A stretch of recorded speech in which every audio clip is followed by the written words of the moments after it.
Depuis les éruptions de 2021 et 2022 en Islande, nos regards sont portés sur la péninsule de Reykjanes, en attendant de voir quel sera le prochain fait d'armes de ce petit bout de terre aussi beau qu'instable. D'autant plus que vous imaginez bien les émotions qui m'ont submergé lorsque j'ai eu l'immense bonheur et privilège de filmer ces événements pour vous en ramener des images exclusives. Mais cette fois, pas d'intrusion magmatique ni d'éruption, mais un phénomène tout à fait unique qui se tient depuis quelques jours.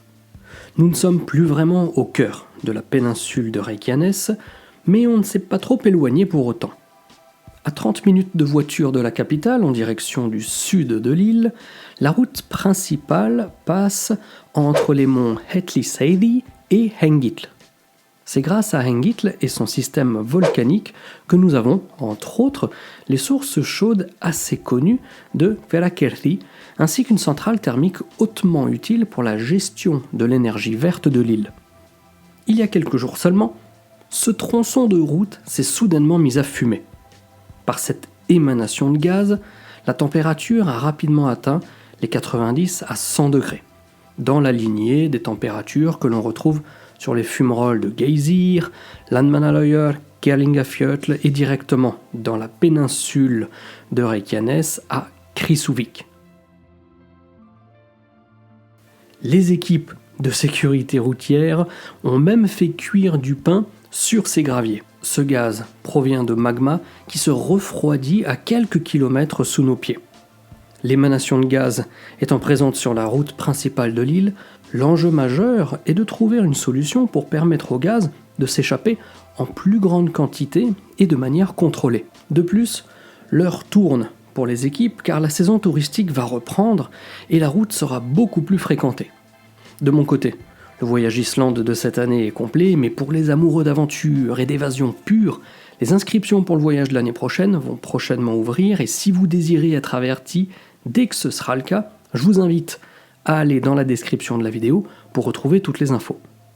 Une des idées pour canaliser tout ça est de réaliser des forages et installer des systèmes de tuyauterie.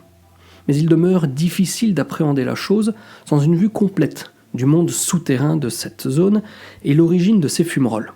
Certains pensent que c'est un effet décalé d'un séisme de magnitude 4,9 ayant eu lieu l'été dernier, justement tout près de Hengitl. Mais ça n'est que spéculatif.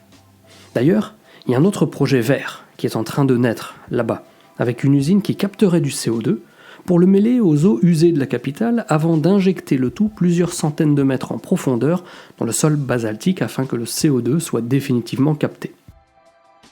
Dans tous les cas, l'action est nécessaire, car il ne faut pas oublier que nous sommes ici entre les plaques nord-américaines et eurasiennes. L'activité y est donc permanente et tout ce qu'il est possible de faire doit être réalisé afin d'éviter l'escalade des perturbations, surtout que la menace serait de fermer ce tronçon de route assez stratégique pour ceux qui se déplacent depuis la capitale jusqu'à Vík, la pointe méridionale de l'île. Toutefois, il ne faut pas se faire d'illusions. Nous regardons tout cela avec nos yeux hyper court-termistes d'humains modernes, mais les Islandais savent très bien que c'est la nature qui nous dirige, domine et surprend. Il faut la respecter, et anticiper ces sautes d'humeur serait absolument vain. C'est une philosophie que les Islandais ont toujours absolument intégrée.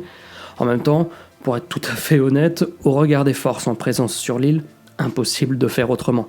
Toujours est-il que nous savons désormais, et les Islandais plus que les autres, que la péninsule de Reykjanes et ses régions limitrophes sont entrées dans une période d'agitation sismique et volcanique qui devrait durer 1 à 2 siècles.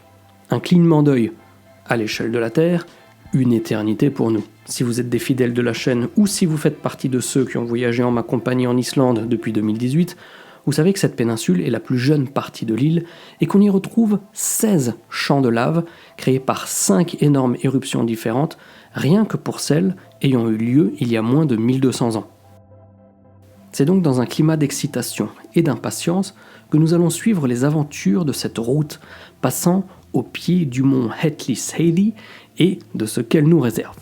D'ici à ce qu'on se retrouve sur la chaîne, les amis, comme toujours, portez-vous bien et surtout, n'oubliez pas de garder la passion. Ciao ciao.